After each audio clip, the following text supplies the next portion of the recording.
My name is Nancy Hall, and I'm an associate professor in the Department of Linguistics. I specialize in phonetics and phonology, which is studying the sound structures of human languages.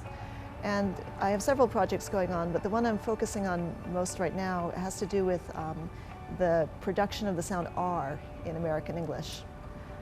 R is kind of an unusual sound because when you produce an R sound, it's not actually just, it's not just a short sound the way most sounds are. Most sounds you kind of produce them and then they're over.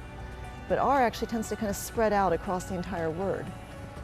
And so I'm trying to understand more about how and why it is produced that way and how we use that in speech perception. The research that I do, it often involves acoustic analysis of speech, and this is very labor intensive because you have to record a lot of people speaking, and then you have to go through the recordings and identify the sounds that you want to measure. It's usually vowel sounds for my research. And then you need to identify exactly where in the recording, like to the millisecond, each vowel begins and ends. So we do that using something called a spectrogram. And so a lot of what the students do is go through spectrograms and simply mark the beginnings and ends of the sounds that we're interested in.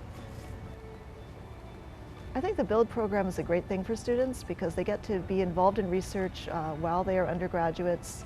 It gives them a great foundation for applying to graduate school. They're going in knowing much better what they want to do and having a great CV, a great resume to show to potential graduate schools. And even if they don't decide to go into research, they've got a lot of skills that they're going to take out of this.